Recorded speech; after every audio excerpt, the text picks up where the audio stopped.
Bonjour professeur, alors à présent nous allons passer à un autre personnage. Il s'agit du scribe Hamès, premier mathématicien de l'histoire universelle. Alors tout d'abord, qui était le scribe Hamès et à quelle époque vivait-il, professeur?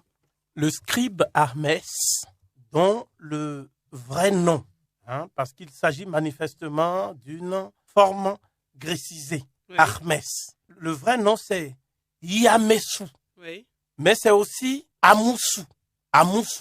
Donc les Béninois sentiront interpellés, ou alors Arémessou. Ce scribe, il a vécu en 1540 avant notre ère, sous le règne d'un pharaon qui est vraisemblablement un pharaon Hyksos, qui s'appelait Aoussaré. Donc, en 1650 avant notre ère, il a existé déjà une tradition mathématique très ancienne.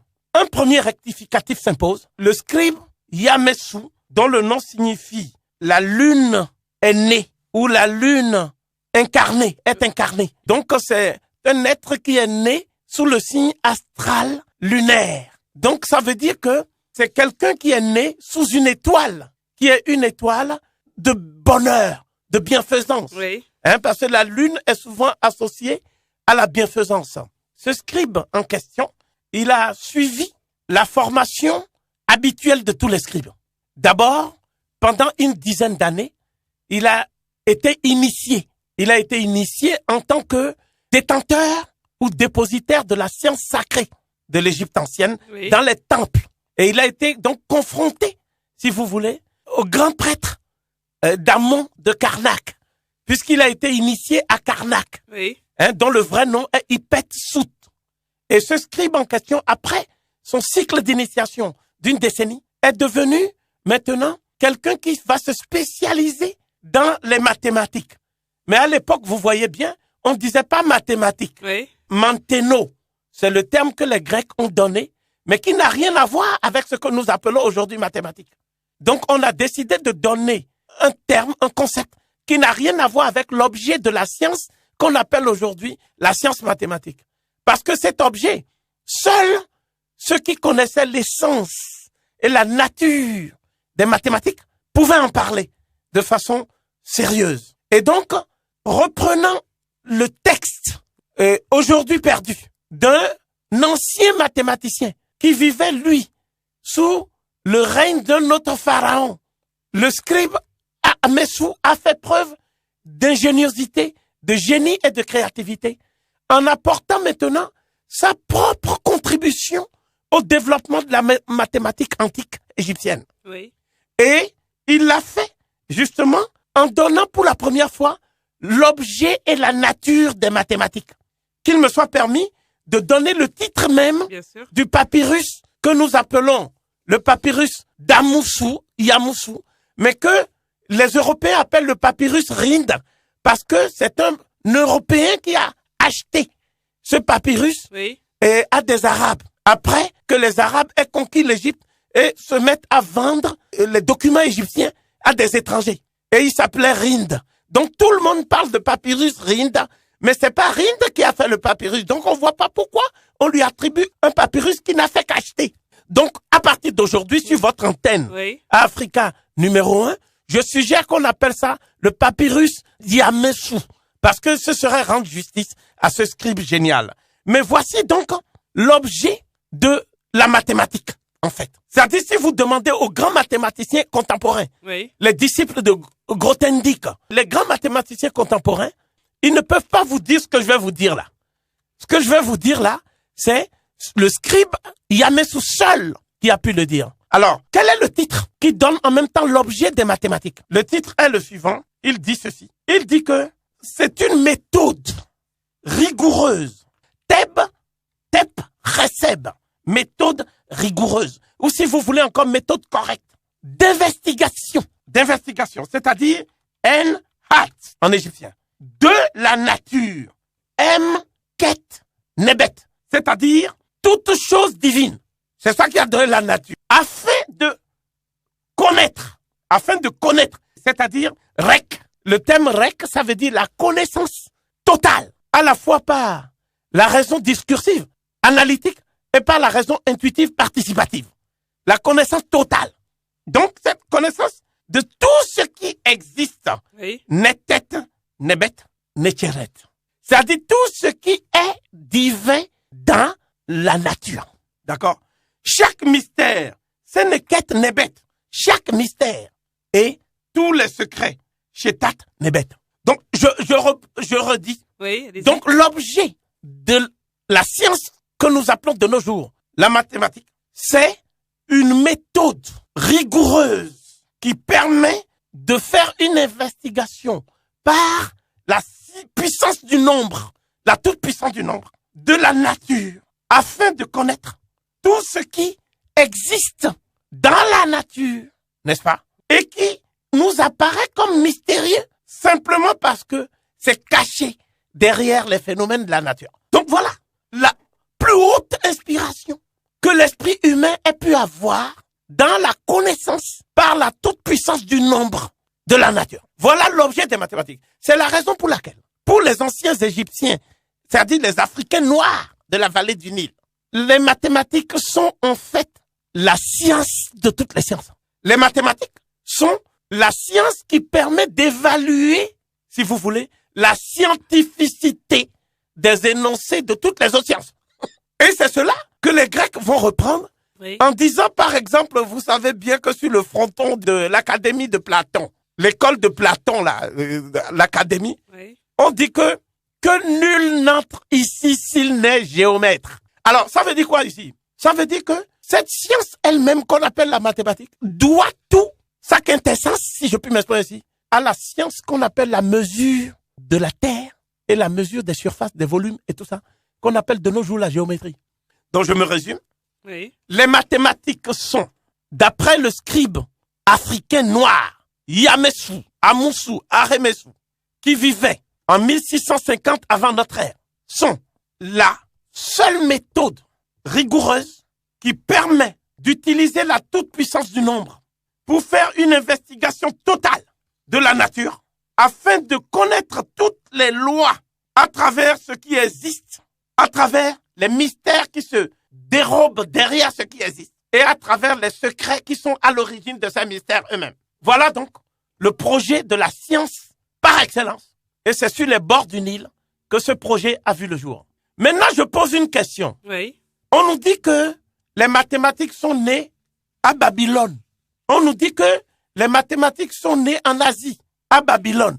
Et que c'est des Blancs qui ont créé ces mathématiques. Le problème, c'est même pas qui a créé et sa couleur. Le problème, c'est de savoir. Et là, je pose 3 questions qui sont en fait des défis que je lance à ceux qui disent ça. La première question, c'est qu'on me cite un mathématicien babylonien, parce que je vois pas comment il peut y avoir des mathématiques sans les mathématiciens babyloniens qui soient contemporains ou antérieurs au scribe Yamessou dans l'histoire de Babylone.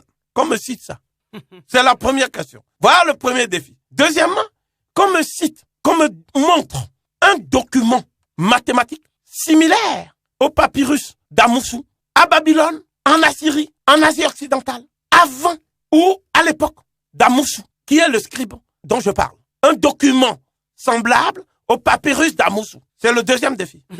Le troisième défi et le dernier est le suivant. Qu'on me donne une définition des mathématiques qui soit une définition exhaustive de cette science du calcul méthodique par la toute-puissance du nombre qui permet de mieux connaître les noumènes qui sont cachés derrière les phénomènes en faisant une investigation exhaustive dans l'histoire, que ce soit à l'époque ou avant le scribe Amoussou, qu'on me donne cette définition à Babylone, en Assyrie ou en Asie occidentale, avec toute la prudence qu'exige la connaissance, parce que toute connaissance est relative. J'affirme qu'il n'y a pas un être humain sur cette terre qui puisse répondre à ces 3 questions. Personne ne peut répondre. Dans ces conditions, si ce que je dis est vrai, et s'il n'y a pas de démenti de la part des historiens des sciences, et à plus forte raison des historiens des mathématiques, oui, j'en déduis donc que le miracle babylonien dont on nous parle en mathématiques n'est qu'un simple mirage, et que le miracle grec dont on nous parle est également un mirage. Donc, il serait plus adéquat de parler de mirage babylonien et de mirage grec, tout au moins en mathématiques. Donc, cette affirmation étant posée, je réponds maintenant au dernier point de votre question, puisque vous me dites à quelle époque il vivait. Mais il vivait à une époque de crise. l'Égypte ancienne était envahie par un peuple qu'on appelle les Hekakachut, les Hyksos. Donc, ils ont attaqué la contrée d'Avaris. Ils ont attaqué toutes ces contrées-là et ils ne seront chassés d'Égypte. Ils ont perpétué des atrocités sans nom sur lesquelles je ne peux pas m'étendre ici. Oui. Ils ne seront chassés qu'avec l'aide des Nubiens, c'est-à-dire les archers nubiens qui sont venus à la rescousse de l'Égypte, au secours de l'Égypte, à la demande d'un pharaon qui s'appelait curieusement aussi Ahmès, donc Ahmosis en fait. Donc toujours le même nom que le scribe. Oui. Et un deuxième pharaon qui, lui, va venir un peu plus tard pour parachever le travail de reconquête de la totalité du territoire égyptien, qui est donc le pharaon Kamosé, Kamoussa, n'est-ce pas? Kamoussa. Et ce pharaon, effectivement, a chassé finalement définitivement les Hyksos. Et c'est dans ce contexte, une fois que la pacification Oui. a été obtenue, c'est-à-dire ce que j'appelle la Pax Kémitica, par opposition à la Pax Romana, la Oui. paix romaine, eh bien, parce que la Pax Kémitica, on n'a pas besoin de brûler les terres pour gagner. Hein? Il suffit de pacifier les cœurs. Effectivement, c'est à ce moment-là que le scribe va maintenant avoir toute l'attitude pour utiliser son génie ainsi que les bibliothèques. Parce que là aussi, c'est seulement en Afrique que vous avez le mot pour dire bibliothèque, qui veut dire père médiate, c'est-à-dire la maison du livre. Oui. S'il y a un mot pour dire bibliothèque en Babylonie, en Assyrie ou en Grèce, il serait temps de donner. Le mot même bibliothèque des Grecs, c'est tout simplement une reprise de termes qui étaient en vigueur à Rokati, le vrai nom d'Alexandrie, au moment où les dynasties des Ptolémées vont prendre maintenant toutes les connaissances d'Alexandrie, non sans avoir brûlé la bibliothèque d'Alexandrie. C'est ce dont nous parlent les grands érudits, comme Luciano Canfora, Oui. celui qui a écrit la véritable histoire de la bibliothèque d'Alexandrie. On a coutume de nos jours de qualifier les mathématiques égyptiennes de recettes empiriques par opposition aux mathématiques babyloniennes et grecques qui, elles, seraient théoriques. Alors, que faut-il penser en définitive d'un tel jugement? Dites-nous, professeur. Il est certain que Babylone, les Babyloniens, les Assyro-Babyloniens, en tout cas, ils n'ont pas laissé de traité Oui. de mathématiques semblables au document que je vais vous citer maintenant pour la première fois. D'abord, il y a le papyrus d'Amoussou dont je viens de vous parler, Oui. d'Hermès. Et c'est tout simplement un papyrus qui a été découvert en 1850 et qui a été vendu en 1858 à Monsieur Rind, qui l'a acquis avec d'autres papyrus égyptiens. Le texte original, parce qu'il faut que chacun puisse vérifier ce que j'avance, se trouve actuellement au British Museum Oui. sous les numéros de code BM 10057 et BM 10058. Donc, ça, c'est d'abord le document sur lequel nous parlons, nous pouvons raisonner. Ce que je demande, c'est qu'on me donne un document semblable pour ce qui est de Babylonie et de la Grèce à la même époque. C'est impossible. Donc, ça veut dire que ce document qui est référencé Oui. a été publié dans un texte qui est le texte de référence de tous les égyptologues, qui est paru en 1898. On appelle ça Facsimile of the Rhind Mathematical Papyrus à Londres. Le scribe l'a recopié, je l'ai dit, à partir d'un texte plus ancien qui avait été rédigé sous la 12e dynastie, sous le règne d'un pharaon qui s'appelait Mimatre Amenemhat II. Amenemhat, ça veut dire tout simplement le dieu Amon est en tête du cortège. Oui.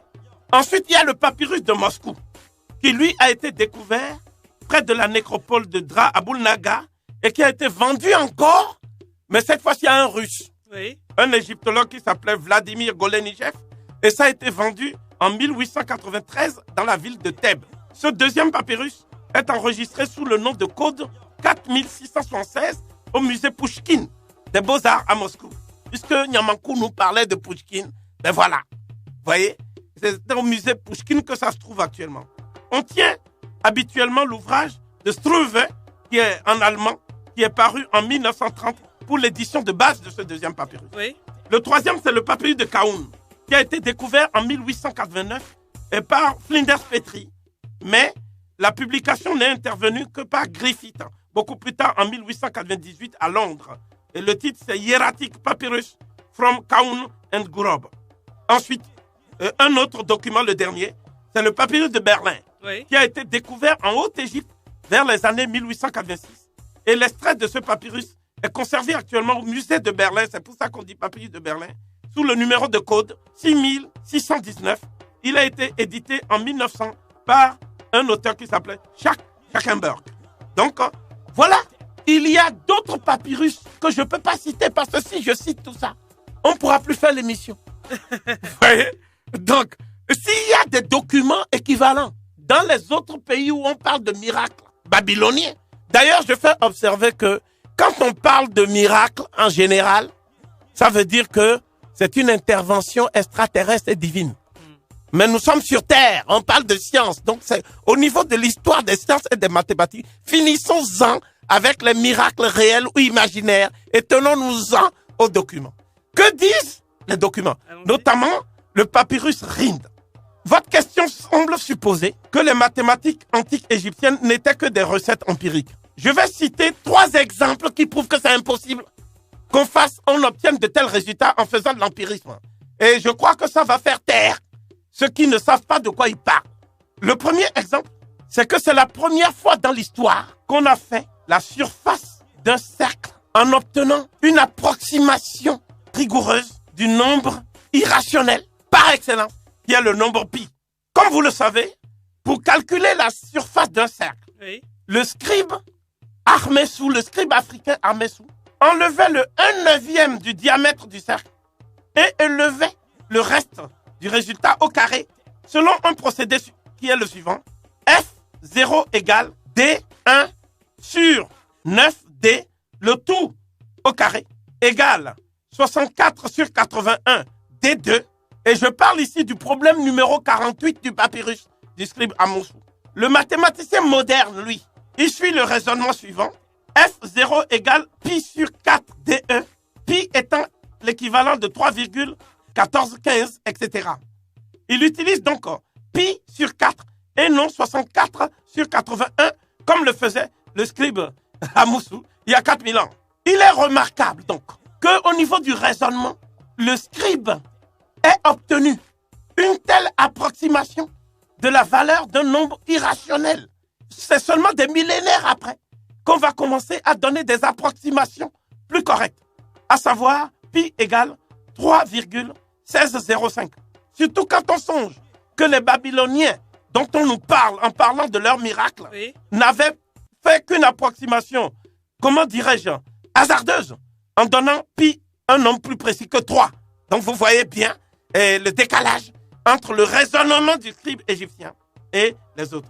À titre de comparaison, pour finir, ce n'est que 1500 ans après le scribe égyptien Ahmessou que le grec Archimède, après avoir étudié en Égypte, donnera enfin une valeur de pi égale 3, 1 sur 7. On voit que contrairement à une opinion fort répandue, les mathématiques antiques égyptiennes n'étaient pas de vagues recettes empiriques, mais comportaient pour la première fois dans toute l'histoire universelle des mathématiques des formules générales, exactes et précises, comme le reconnaissaient d'ailleurs les auteurs grecs eux-mêmes. Ce fut le cas d'Aristote de Stagire, ce fut le cas de Démocrite d'Abdère. Pour une confirmation du fait, je renvoie au plus grand mathématicien, un des plus grands africains actuels, un de mes amis, le professeur Pascal Kosidi Adjamagbo, qui a travaillé de façon approfondie sur la question. Le deuxième exemple qui est extraordinaire, ça c'est pour Aïssa Thiam que je me permets de donner cet exemple. Les Européens, tout en parlant de recettes empiriques des mathématiques égyptiennes, ont décidé, vu les résultats même qui défiaient l'entendement de ces mathématiques, de faire une expérience, ce qu'on appelle une expérimentation par computer. C'est-à-dire, ils ont pris les fractions du papyrus d'Ahmessou et ils ont confronté les résultats du scribe égyptien à un ordinateur moderne qui était à Sydney, donc en Australie. Le papyrus Rind d'Ahmessou, pour tous ceux qui connaissent ces textes, débute en fait par une table où chaque fraction ayant la forme 2 sur A, c'est-à-dire numérateur 2 sur dénominateur A, se décompose en une somme de fractions de numérateur 1. La valeur du dénominateur A étant toujours comprise chaque fois entre 1 et 100. Il est évident que si le scribe ne disposait pas d'une formule mathématique générale et exacte, il ne pouvait pas chaque fois, n'est-ce pas? Il ne pouvait pas chaque fois, j'insiste, trouver la bonne décomposition sur plusieurs milliers de fractions. C'est-à-dire ça exclut le hasard. Oui. Donc pour en avoir le cœur net, le professeur Hamblin de l'université de South et New South Wales à Sydney, en Australie, décide de programmer un ordinateur, je dis bien un ordinateur KDF9. C'est-à-dire, ce sont les ordinateurs qui font des algorithmes de calcul à un rythme que même les meilleurs génies ne peuvent pas calculer comme ça là. Tant il est vrai que c'est l'homme qui programme les machines. Et l'ordinateur KDF9 va utiliser des procédés de calcul modernes, de la science moderne actuelle, pour effectuer la même opération que le scribe à l'époque. Il aura fallu 5 heures, je dis bien 5 heures, à l'ordinateur de l'université de Sydney pour produire 22 295 valeurs, ce qui n'est pas supérieur à celle donnée par le scribe à Moussou vers 1650 avant notre ère. D'où cette conclusion édifiante du professeur Ambling, cité par un grand mathématicien qui s'appelle Richard Gillings dans son ouvrage Mathematics in the Time of the Pharaoh, New York, 1982, page 52. Donc, que dit effectivement Hamblin? Il dit, we can conclude that in this division, the computer did not find a decomposition superior of that given by the ancient Egyptian scribe. C'est-à-dire que nous pouvons conclure que pour ce qui est de cette division des fractions, n'est-ce pas, l'ordinateur moderne n'a pas pu produire, n'est-ce pas, de décomposition supérieure à la décomposition donnée par le scribe de l'Égypte ancienne. Et puis, le dernier point, c'est, moi, je ne connais pas de pyramide à Babylone, moi. Je ne connais pas de pyramide à Babylone. Je ne connais pas de pyramide en Grèce. Il est vrai que Renan, en contemplant ce qu'on appelle l'acropole, dans un texte célèbre qui s'appelle Prière sur l'acropole, a dit que c'est la plus grande réalisation de l'acropole que l'esprit humain ait pu engendrer. Mais ça, il l'a fait uniquement par hellénocentrisme. Parce que la vérité est celle-ci. C'est que l'acropole même n'est qu'une duplication de l'architecture égyptienne. Et qui le dit? C'est même pas moi. C'est Jean-François Champollion qui dit que l'acropole est en miniature ce que nous voyons en grandeur nature en Égypte. Donc si toi tu fais quelque chose qui est miniaturisé et que tu dis après que c'est la preuve tangible du miracle grec, ça veut dire que tu as même perdu le sens des proportions. Donc retrouvons le sens des proportions et donc nous allons reconnaître ensemble que pour faire une pyramide, il faut d'abord des mathématiciens qui maîtrisent toutes les figures géométriques. C'est le premier point. Sinon, tu ne peux pas faire une pyramide. La deuxième chose, c'est qu'il faut orienter le monument que tu vas construire vers ce qu'on appelle les constellations. En l'occurrence, la constellation d'Orion. Ça veut dire que tu fasses de l'astronomie. Mais pour faire de l'astronomie, il faut aussi avoir à la base des mathématiques. Parce que l'astronomie n'est pas seulement une simple orientation vers des astres, c'est aussi un ensemble de calculs par rapport au déplacement des astres, ce qu'on appelle la navigation céleste. Donc, troisième chose, il faut de la mécanique, il faut du génie mécanique.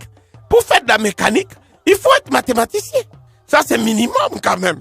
Hein? C'est pas parce qu'on peut faire la traction de volume entier qu'on ne fait pas de calcul avant de faire cette traction de volume.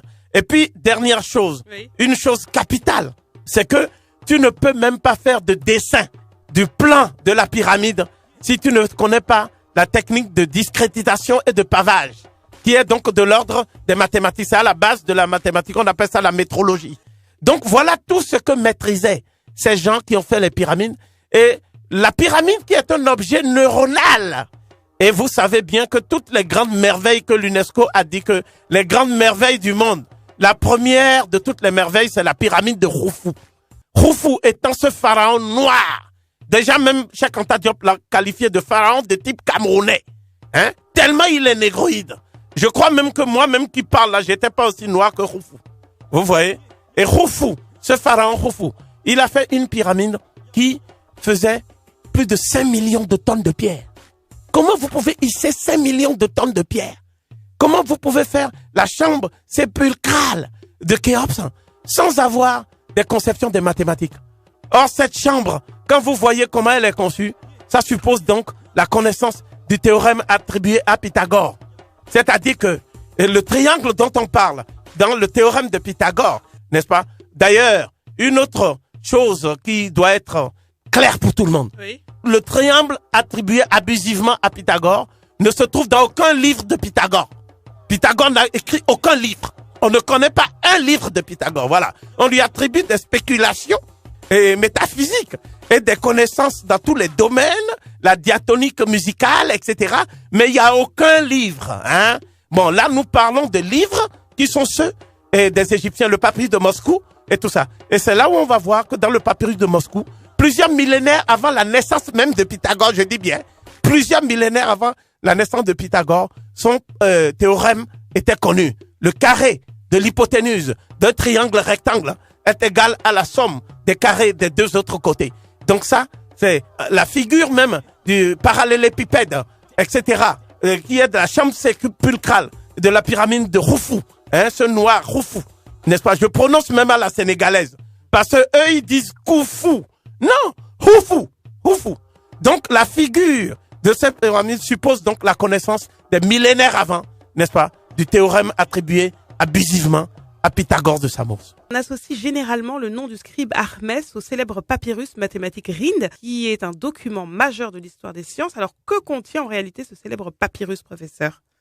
Le papyrus que vous appelez Rind et que je me propose d'appeler le papyrus Diamessou d'Hermès, Tamoussou, c'est un document qui porte un titre qui nous introduit d'emblée dans ce que j'appellerais la définition la plus exhaustive qu'on puisse donner de la science qu'on appelle aujourd'hui les mathématiques. Oui.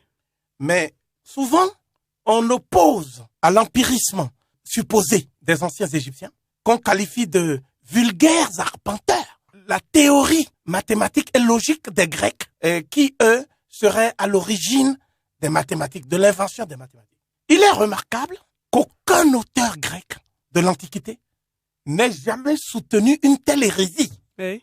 Tous les auteurs grecs, de Thalès, de Milet, à Pythagore, de Samos, en passant par Eudoxe de Cnide, jusqu'à Aristote de Stagire, le grand disciple péripatéticien de Platon, sont unanimes sur un point. Et on ne me citera pas un démenti tiré des textes grecs.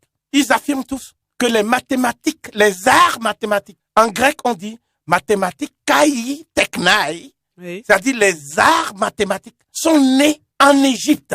Et ce sont les Égyptiens qui ont donc enseigné aux Grecs les arts mathématiques. Avant de décrire brièvement le papyrus de Diamessou, il importe de rappeler un fait qu'on cache pudiquement aux élèves et aux étudiants. Oui.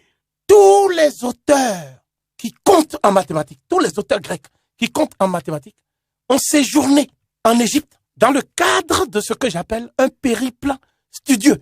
Un peu comme quand nous venons ici, on a la bourse du Bénin et on vient étudier ici, sur les bords de la Seine. Eux, ils allaient étudier sur les bords du Nil. Les rapports se sont renversés. Mais dans l'Antiquité, c'était vers l'Afrique qu'on allait pour s'abreuver tel des Lamantins aux sources de la science égyptienne. Voilà pourquoi Thalès, qui était un Phénicien de souche, Oui. puisque on le fait passer pour un Grec, mais sa mère était phénicienne, elle s'appelait Cléobuline. Et le fameux Thalès, qui est né à Milet, n'est-ce pas? Eh bien, il a séjourné en Égypte et la tradition grecque constituée, rapportée par Dils, dans des fragmentaires fort socratiques, dit que, c'est-à-dire que dans ce texte, c'est une compilation de tous les recueils sur les Grecs. Comment ils ont étudié, où ils ont étudié, Oui. qu'est-ce qu'ils ont appris, etc. Et dans ce texte, on dit cette phrase que les Européens traduisent à leur manière librement. Dans tous les livres, vous lisez, Thalès s'est rendu en Égypte où il a échangé intellectuellement d'égal à égal avec les prêtres. Voilà ce qu'on traduit. Bon, voici maintenant la réalité. En prenant le texte grec lui-même, le texte grec dit ceci. Epaidote en Aegyptio upo ton hieron. Ce qui veut dire, epaidote, dans epaidote, il y a paidos qui veut dire enfant. Oui. Epaidote, ça veut dire il a été guidé comme un enfant. C'est de Thalès qu'on parle, hein, c'est pas d'un bébé. Hein. Il a été guidé sous l'autorité, sous l'autorité, sous la tutelle. On devrait traduire en toute rigueur. Ton hieron, des prêtres, c'est-à-dire des détenteurs de la science sacrée, in Aegypto, en Égypte. Donc je traduis, Thalès a été guidé, tel un enfant, vers la connaissance sous l'autorité des prêtres égyptiens. Est-ce que ce n'est pas clair? Donc on traduit mal exprès, parce qu'on sait que les profanes que nous sommes ne sont pas initiés au grec. Donc on fait des traductions biaisées, falsifiées. Quant à Eudoxe, il a séjourné en Égypte et nous connaissons même ceux qui lui ont donné les sciences en Égypte, Eudoxe. Vous savez bien que une des principales découvertes d'Archimède, on a attribué ça à Eudoxe finalement. Oui. Mais Eudoxe lui-même était parti étudier là-bas. Quant à Pythagore, lui, il a étudié pendant 22 ans. Il a étudié à Memphis et il a étudié ensuite à Héliopolis un peu vers la fin. Et c'est là-bas qu'il a puisé toutes les connaissances mathématiques qu'on lui attribue indûment et dont on ne pourrait pas faire la preuve, n'est-ce pas? Pourquoi? Parce qu'il n'y a aucun livre signé Pythagore. Oui. Nous parlons de l'école pythagoricienne qui était à Crotone. Et il y avait des étudiants de Pythagore, parce qu'il avait créé une secte pythagoricienne une fois qu'il est revenu. D'ailleurs, cette secte détonnait par son caractère un peu égyptien. C'était de l'égyptomanie que faisait Pythagore finalement. Lorsqu'il est mort au milieu de ses derniers disciples, à Samos, là où il est né, Pythagore étant natif de Samos. Donc, le théorème qu'on lui attribue, c'est dans un papyrus qui est celui de Moscou. Mais le fait le plus intriguant, c'est que dans les papyrus eux-mêmes, on parle brièvement du papyrus Rhind. Mais on ne dit pas ce qu'il y a dans le papyrus. On ne dit jamais ça pour l'édification des Européens. Dans le papyrus, il y a au moins 85 problèmes.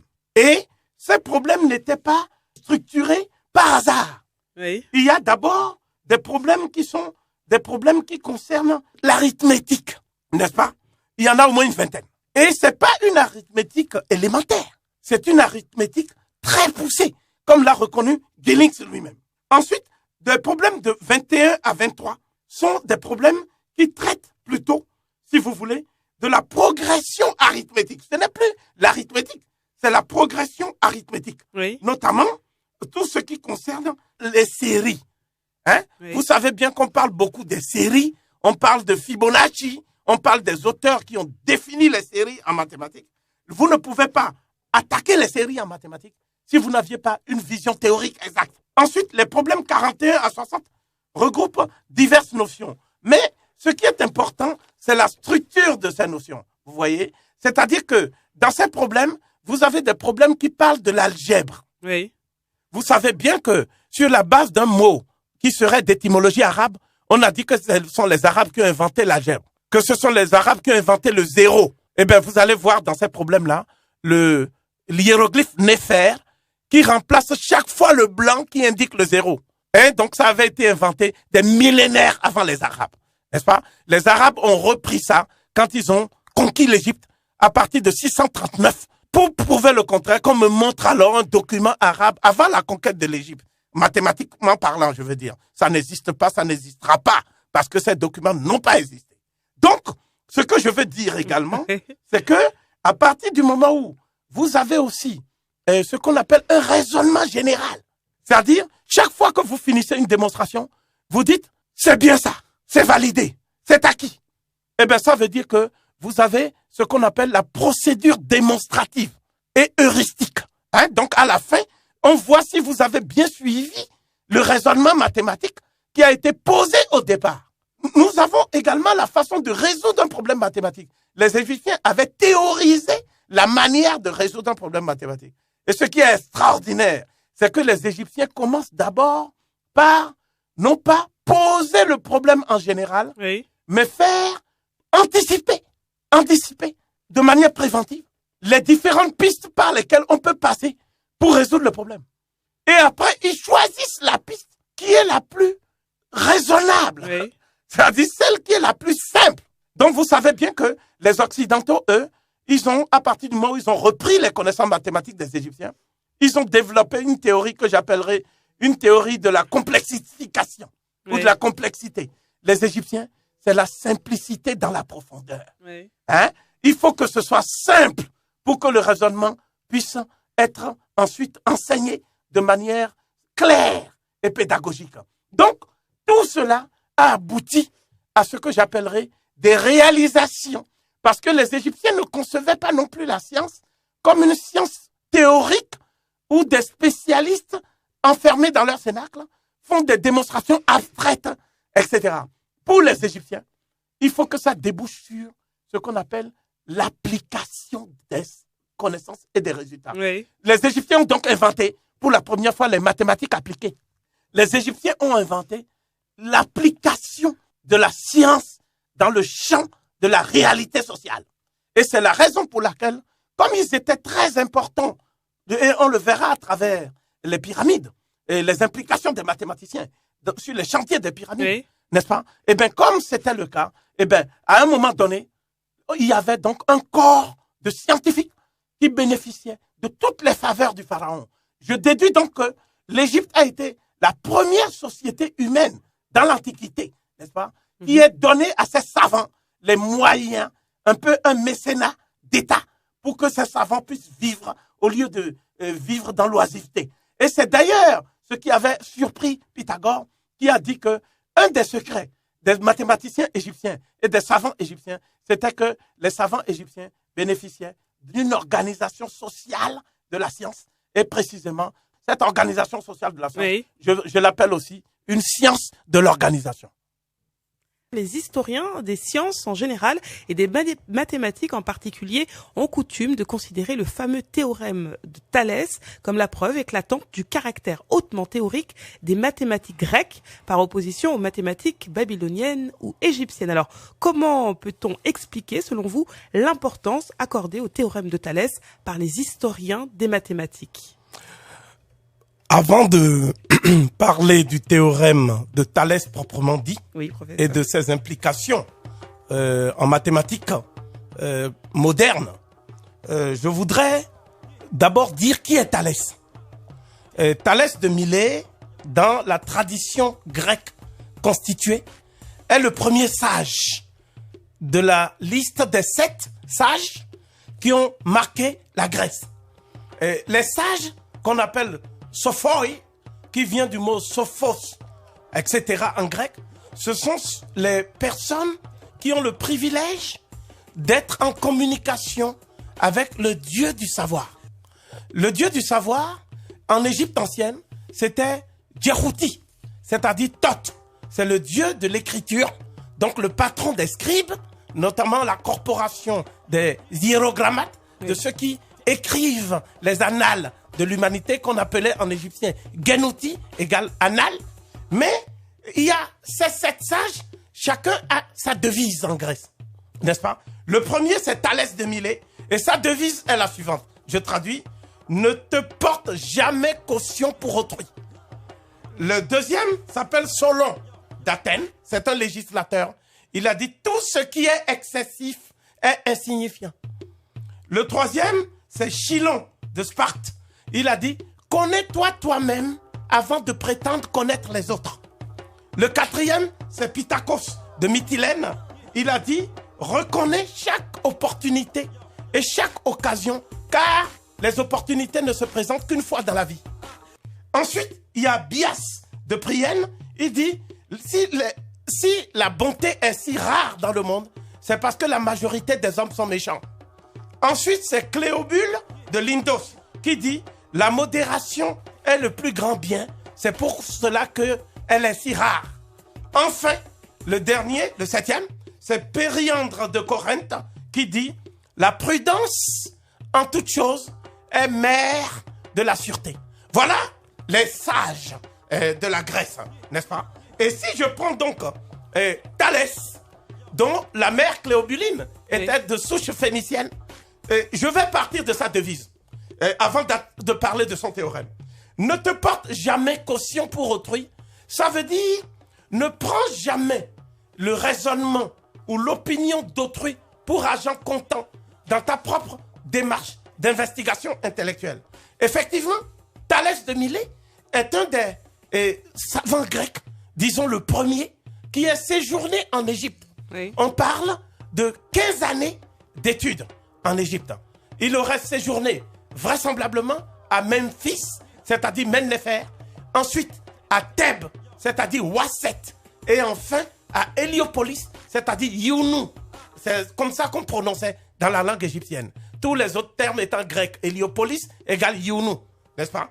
Donc, quand Thalès arrive en Égypte, il apprend d'abord 3 matières. La première matière, c'est ce qu'on appelle les hiéroglyphes. Donc, Thalès va d'abord apprendre ce qu'on appelle la langue sacrée, hein, les paroles du Dieu. Donc, Médou, parole au pluriel, Nécher, du Dieu, n'est-ce pas? C'est le vrai mot en égyptien pour dire les hiéroglyphes.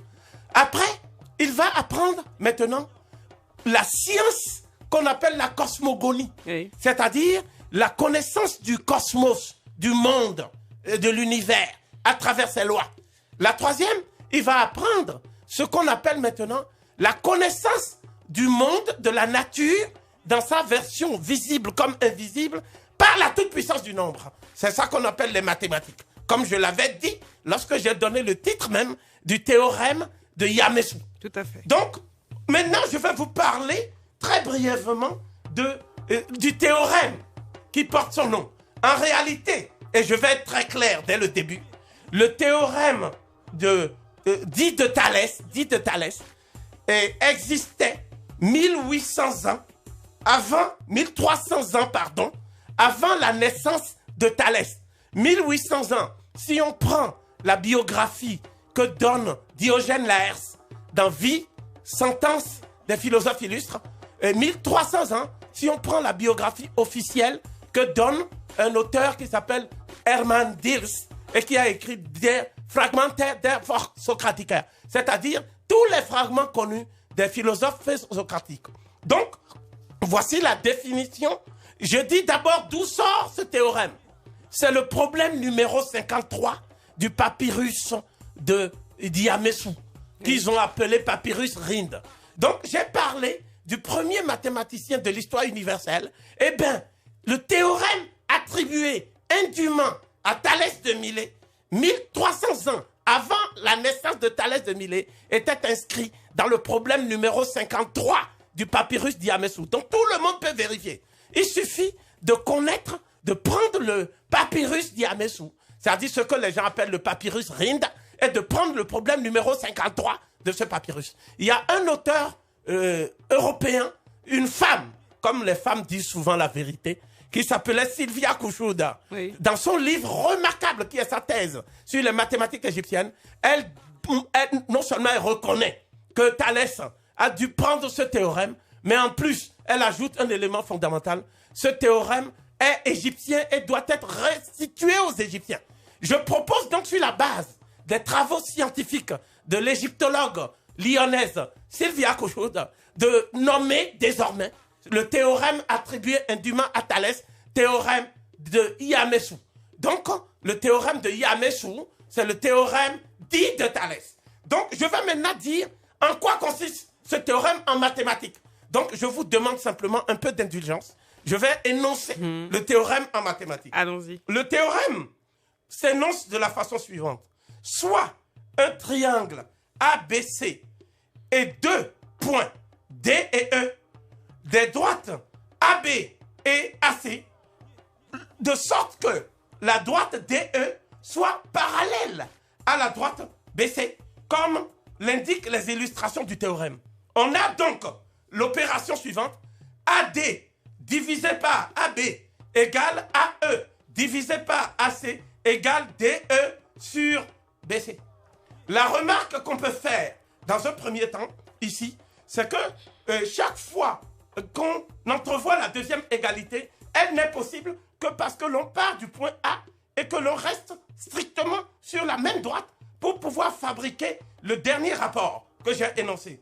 Donc, tout autre rapport partant d'un autre point ne permettrait jamais d'avoir une égalité telle qu'on ait D2 divisé par DC ou BC divisé par D2, c'est-à-dire DE sur BC ou BC sur DE. Par exemple, DA sur DB égale EA sur EC. On a alors DA sur DB différent de DE sur BC. Ou alors DA sur DB différent de BC sur DE. Donc, je pouvais poursuivre. Donc, ce que je veux dire ici, oui, pour que tout le monde soit clair, même si on n'est pas mathématicien. Merci. C'est que quand vous prenez le théorème de Thalès, tel qu'il est énoncé, maintenant, ce qui est intéressant, c'est la manière dont on peut utiliser le théorème de Thalès. Il y a 3 possibilités pour un géomètre d'utiliser ça. Hein? Il y a la configuration standard où on voit le théorème avec le triangle sur sa base. Il y a la configuration dite papillon où on voit le théorème avec 2 triangles qui sont superposés l'un sur le sommet de l'autre, oui, et le dernier. Donc, ce que je veux dire, pour que nous soyons très clairs, c'est que non seulement il n'y a aucun livre qui rapporte dans l'histoire des mathématiques le théorème attribué à Thalès, et qui soit un ouvrage de Thalès lui-même, mais nous connaissons en fait le théorème de Thalès à travers ce qu'en dit un autre auteur qui est un mystère pour l'histoire des mathématiques, oui, qui s'appelait Euclide.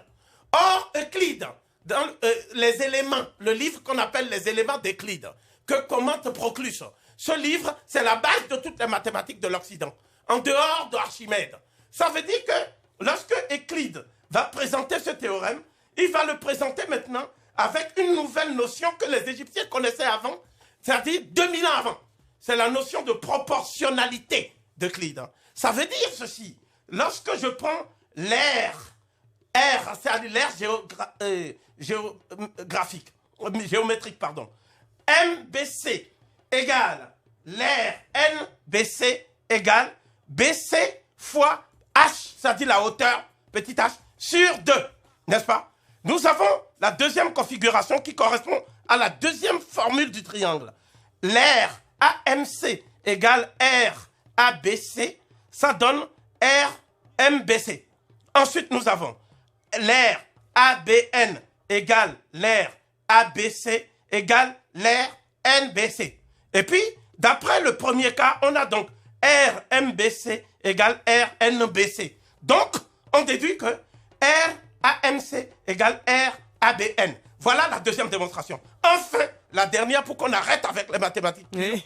Vous avez l'aire AMC égale AM fois CH petit 1 divisé par 2. Ce qui suppose RABC égale AB fois CH petit 1 divisé par 2. D'où la déduction R en parenthèse AMC divisé par R en parenthèse ABC égale AM divisé par AB. Vous avez donc le triangle. Donc, toute cette déduction, oui, nous emmène à la conclusion suivante. C'est que lorsqu'on dit que Thalès a découvert ce théorème en faisant un exercice devant la pyramide d'Égypte, devant une pyramide d'Égypte, en fait, tous les scribes mathématiciens de l'Égypte ancienne, dont je vais vous parler des noms dans la prochaine séquence, oui, savaient, et nous avons les preuves, 2000 ans avant la naissance de Thalès, que Thalès, pour pouvoir démontrer son théorème, en fait, on lui a attribué les procédés utilisés par les scribes d'Égypte. Ça veut dire que vous avez un triangle, le sommet c'est B, en bas c'est C, et l'autre point c'est D. Donc la demi-largeur de la base d'une pyramide. Et vous avez M, c'est le lieu d'où on fait la visée par rapport à l'ombre qui va se projeter de la pyramide elle-même. La longueur de l'ombre de la pyramide, à un moment donné ensoleillé de la journée, c'est-à-dire oui, vers midi pile, au moment où le soleil est dans sa fixation zénithale, le scribe ou un de ses disciples, quelconque mathématicien, va donc projeter l'ombre de manière à ce qu'elle coïncide avec celle de la pyramide selon un schéma qui est celui-ci. CD égale 115 mètres, DM égale 163,4 mètres, AM égale 3,5 mètres, MN égale 1,8 mètres, correspondant à la taille du disciple qui fait la projection. Il effectue alors le raisonnement suivant, qui est rédigé en langage moderne pour que ce soit compréhensible pour tout le monde. Dans le triangle ABC, on a donc N, etc., qui correspond à AB, puis M, qui correspond à AC.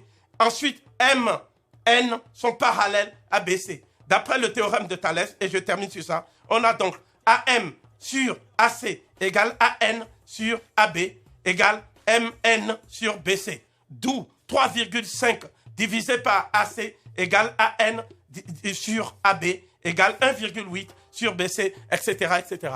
Ça veut dire donc ceci, oui. Et je conclue sur ça. La démonstration du théorème dit de Thalès, qui est en fait le théorème dit à Messou, et qui correspond au problème numéro 53 du papyrus dit à Messou, dans l'histoire humaine, le premier mathématicien de l'histoire universelle, cette démonstration ne pouvait être faite de façon formelle et générale, en suivant des procédés, des mathématiques théoriques et non empiriques, qu'à partir de la démonstration que j'ai effectuée ce matin. Alors dans son ouvrage injustement méconnu intitulé Isis et Osiris, Plutarque énumère la liste non exhaustive des étudiants grecs qui ont effectué leur périple studieux en terre africaine d'Égypte pour s'initier auprès des savants noirs égyptiens au savoir qu'ils ont fait leur réputation. Alors parmi ces savants égyptiens, initiateurs et précurseurs dans les noms, sont occultés dans les encyclopédies et les manuels scolaires. Il y a de nombreux mathématiciens qui ont perpétué des siècles durant l'héritage du scribe Yamessou.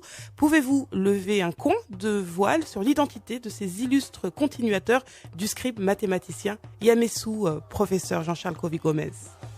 Je voudrais, avant de revenir sur l'identité des continuateurs du scribe Yamessou, formuler deux propositions générales qui serviront, pour ainsi dire, de fil conducteur à notre séquence du jour et à toutes celles qui vont suivre. Oui. Première proposition, les Nubiens et les Égyptiens de l'Antiquité, auxquels l'humanité entière est redevable de son initiation précoce aux sciences, aux lettres et aux arts, étaient des Noirs africains caractérisés et se sont représentés comme tels sur les monuments qu'ils ont légués durant des millénaires à la postérité. Oui. Deuxième proposition, les savants en général et les mathématiciens noirs de l'Égypte pharaonique en particulier, qui ont honoré à la suite du scribe Yamessou le génie humain, étaient également les initiateurs, les éducateurs et les tuteurs des étudiants grecs, donc des néophytes blancs grecs, qui ont entrepris pendant des siècles de Thalès de Milet, le fondateur de l'école dite de Milet des physiciens, à Aristote de Stagir, le grand philosophe encyclopédiste. Et ils ont tous entrepris le périple studieux au pays des pharaons sur les bords du Nil. Au nombre des savants mathématiciens noirs qui ont poursuivi à partir de 1650 avant notre ère, qui ont approfondi et enrichi et jusqu'à 525 avant notre ère, date de la fin de l'indépendance du peuple égyptien, l'œuvre du scribe Yamessou, on peut citer à titre indicatif quelques figures injustement occultées dans nos manuels scolaires, dans le manuel scolaire de nos enfants de nos jours.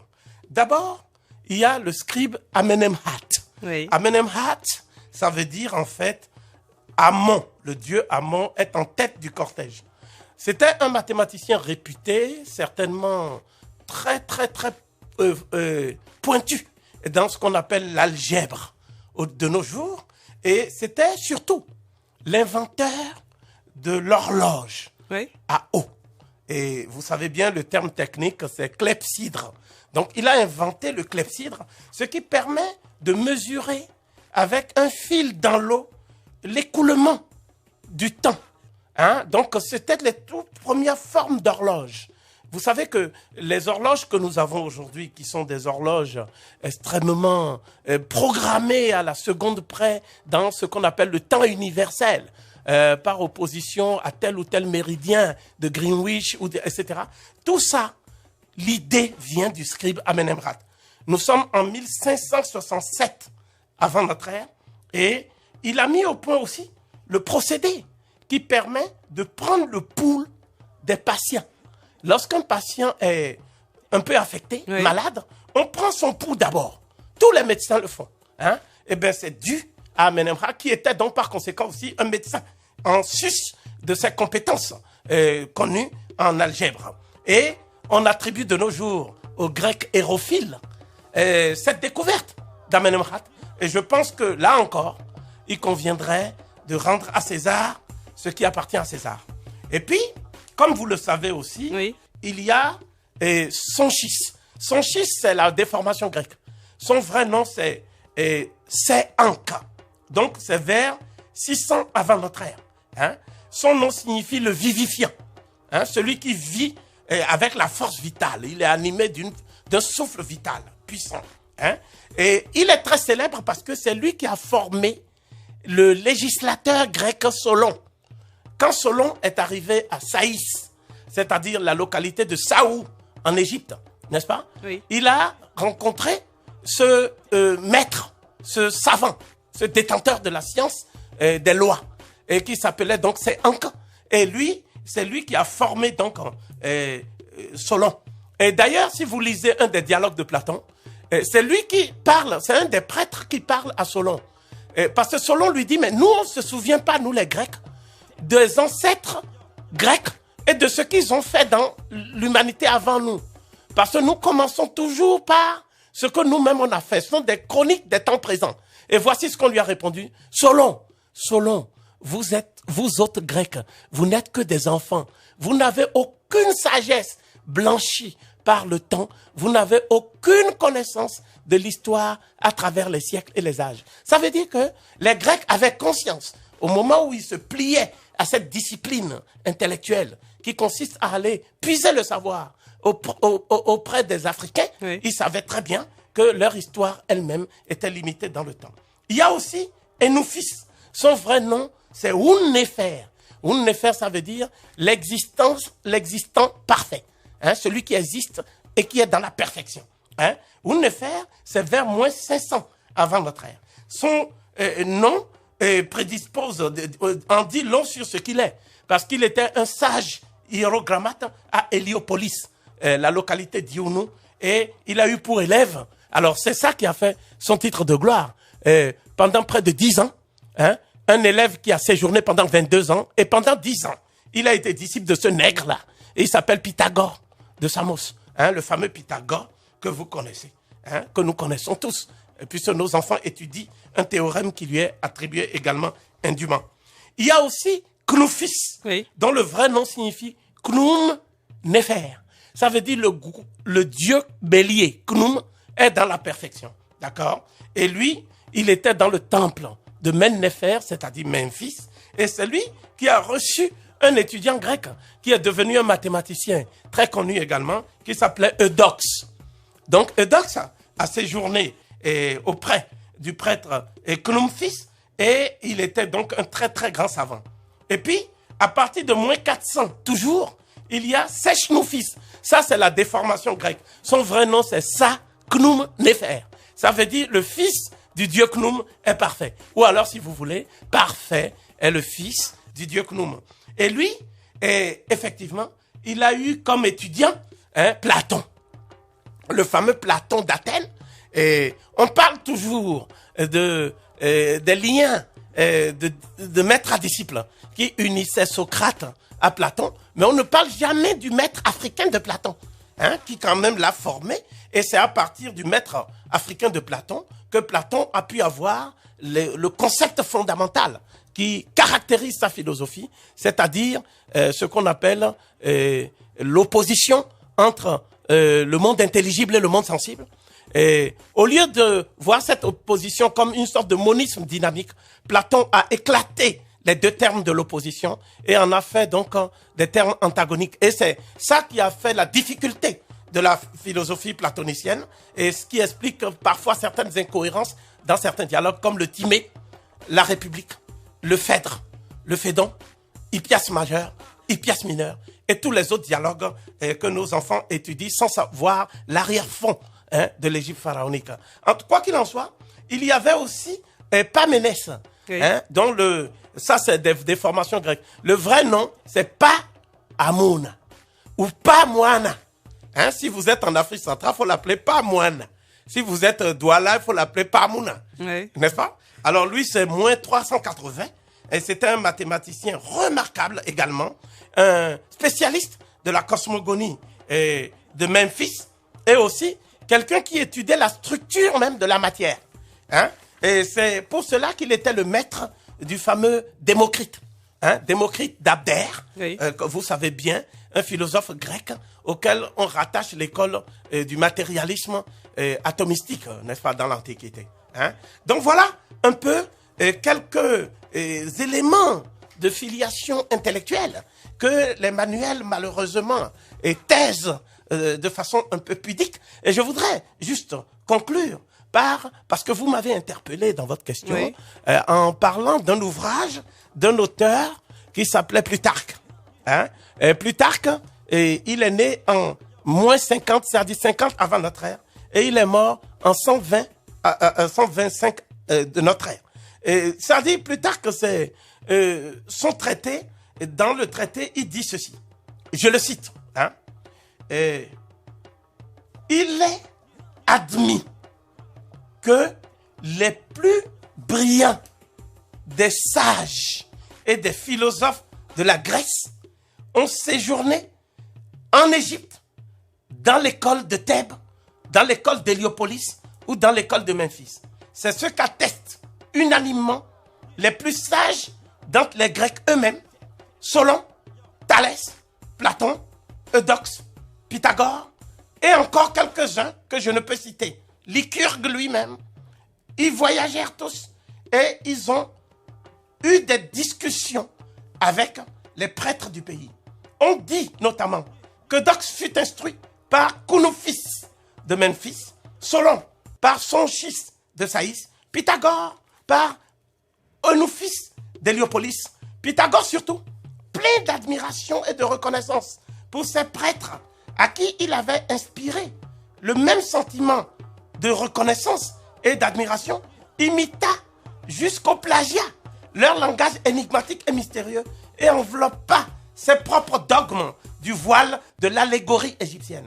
La plupart des préceptes dits pythagoriciens ne diffèrent en rien de ce qu'on appelle généralement hiéroglyphes, les inscriptions de la sagesse pharaonique. Donc voilà un élément déterminant qui montre que déjà dans l'Antiquité, un auteur comme Plutarque avait effectivement rafraîchi la mémoire de ses compatriotes sur ce qui était connu de tous. Et il n'est donc pas étonnant que mademoiselle Dominique Valbel, qui est la présidente, disons, celle qui dirige la Société française d'égyptologie, dont le professeur Obenga est lui-même membre, n'est-ce pas? Et le professeur Obenga est membre de la Société française d'égyptologie, ainsi que l'égyptologue Gilbert Ngom. Voilà ce qu'elle dit, voilà ce qu'elle écrit à propos de Platon. Elle écrit ceci: le contenu des dialogues de Platon et les allusions récurrentes qu'il y fait à l'Égypte sont les meilleures preuves de l'influence qu'ont effectivement eu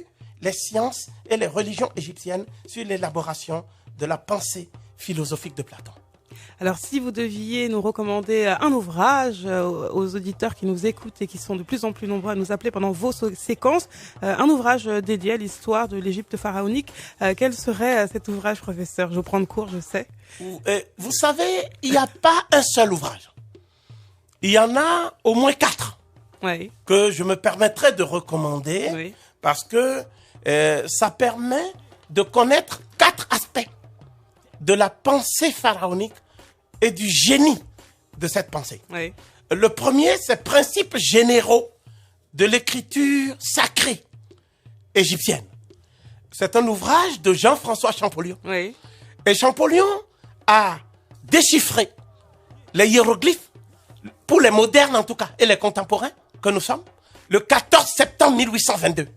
Et dans cet ouvrage, qui est maintenant un peu rare, mais qui se trouve dans toutes les bibliothèques bien fournies, n'est-ce pas? Il expose dans sa leçon inaugurale de la chaire d'égyptologie au Collège de France. Le Collège de France, c'était le collège fondé par François Ier. Et Champollion était le premier égyptologue à s'installer dans une chaire d'égyptologie. Et dans cet ouvrage, il reconnaît que la civilisation égyptienne n'eût pas été cette civilisation merveilleuse sans le génie de l'Afrique tropicale. Donc je pense qu'il faut lire ça pour bien comprendre et voir que ce ne sont pas les Noirs qui disent ça. Le deuxième ouvrage, c'est la civilisation de l'Égypte pharaonique de l'égyptologue Domas. François Daumas. Et François Daumas, dans cet ouvrage, il y a un chapitre merveilleux intitulé « La naissance de l'humanisme dans l'Égypte ancienne ». Donc c'est là où on voit que l'Afrique n'est pas seulement le berceau de l'humanité. L'Afrique, à travers l'Égypte pharaonique, fut, d'après l'érudition bouleversante de François Daumas, un des égyptologues les plus honnêtes qui nous a été donné de lire, n'est-ce pas? C'est également le berceau de l'humanisme. Le troisième ouvrage, oui, c'est celui du professeur Cheikh Anta Diop, bien entendu, qui est donc la Bible. La Bible. Donc vous êtes un disciple? Je suis un des continuateurs de Cheikh Anta Diop. Et Cheikh Anta Diop, c'est mon père spirituel. C'est-à-dire, depuis 30 ans, je m'honore, n'est-ce pas, d'explorer sous tous les angles d'attaque possibles et les pistes fécondes qu'il a laissées à l'humanité dans le cadre de la réconciliation de l'humanité avec elle-même. Il ne s'agit pas seulement de l'Afrique, oui, c'est de l'humanité qu'il est question. Et cet ouvrage, c'est Nations, nègres et cultures, de l'antiquité nègre égyptienne aux problèmes culturels de l'Afrique noire d'aujourd'hui. C'est le livre que tout noir et tout être humain soucieux des origines de l'humanité actuelle doit lire s'il ne veut pas mourir inculte. Je n'aurai pas l'insolence ou l'outrecuidance de dire mourir idiot. Et le dernier livre, c'est celui de mon maître à penser, oui, le professeur Théophile Obenga. Le professeur Obenga est l'actuel chef de file de l'école africaine d'égyptologie et chacun sait les liens de fraternité qui nous unissent dans ce travail de reconnaissance africaine. Et ce livre est le suivant, L'Afrique dans l'Antiquité, Égypte pharaonique, Afrique noire. C'est un livre merveilleux, c'est un classique qui est paru en 1973, oui, à la veille du colloque d'égyptologie du Caire dont nous avions déjà parlé. Tout à fait. Et qui, lui, a eu lieu en 1974. Voilà les 4 ouvrages par lesquels les auditeurs pourraient démarrer la quête, n'est-ce pas, de reconnexion avec les sources du génie africain. Et je ne saurais trop remercier Aïssa Thiam et tous les auditeurs pour leur fidélité et pour leur déférence. Merci beaucoup, professeur. À très bientôt sur Antenne Africaine numéro 1. Merci beaucoup, Aïssa. Merci.